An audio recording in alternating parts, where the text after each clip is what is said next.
Al-Burj, a small village nestled amidst the rolling hills of Palestine. Its name meant the tower, a beacon of strength in a land scarred by conflict. Life here was simple, tied to the rhythm of the sun and the harvest of olives. Families like Muhammad's tended their groves, their laughter echoing through the ancient branches. Children, their eyes bright with dreams, chased chickens through dusty lanes. Life wasn't easy, but it was theirs, filled with the scent of freshly baked bread and the warmth of shared stories. Al-Burj was a testament to resilience, a haven where hope took root.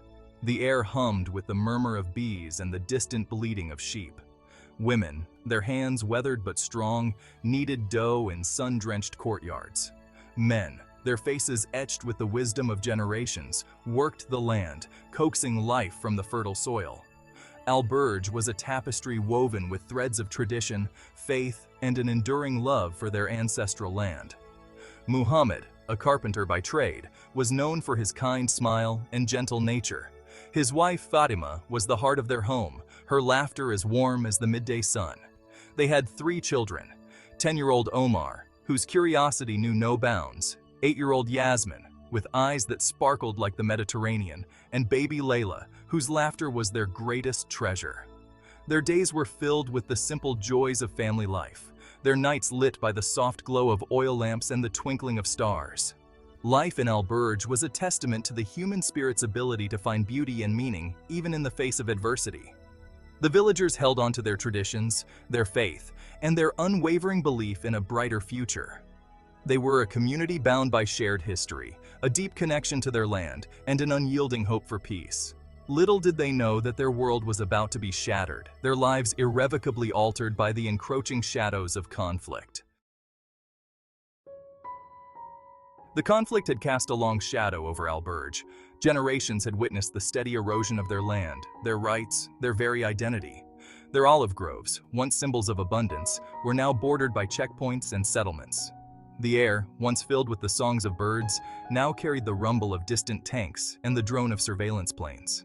The elders of Al-Burj carried the weight of history in their tired eyes. They spoke of a time before the checkpoints, before the wall, before their land was fragmented and their movement restricted. They spoke of a time when their children could roam freely, when the night sky wasn't illuminated by the harsh glare of floodlights, when peace was more than just a distant dream. Muhammad, though a young man, understood the precariousness of their situation. He had heard stories from his grandfather, a man who had witnessed firsthand the horrors of displacement. He had seen the fear in his father's eyes, a fear that stemmed from the constant threat of land confiscation and violence. He knew that Al-Burj, despite its idyllic facade, existed on the edge of a knife. The villagers of Al-Burj, despite the ever-present tension, clung to the hope of a peaceful resolution. They taught their children the importance of resilience, of preserving their heritage, of never losing sight of their right to live with dignity and freedom. They prayed for a day when the olive branch would truly symbolize peace, when the walls would crumble, and when their children could inherit a future free from fear and oppression.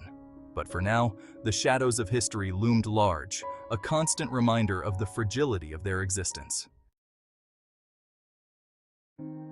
The aftermath of conflict leaves behind more than just broken buildings. It's the people who bear the true scars of war.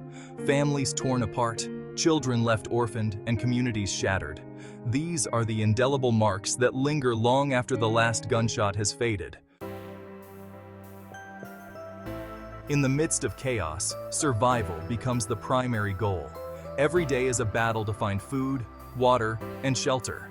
The resilience of the human spirit is tested to its limits. Yet, in these dire circumstances, we witness acts of incredible bravery and solidarity. Amidst the darkness, there are moments that shine brightly. Acts of kindness, no matter how small, offer a glimmer of hope. Communities come together to rebuild, to support one another, and to dream of a better future. It's in these moments that we see the true strength of humanity. The cries for peace grow louder with each passing day. The world watches, hoping for an end to the suffering. It's a plea from the heart, a desire for harmony and understanding. Because in the end, peace is the only path to healing and restoration.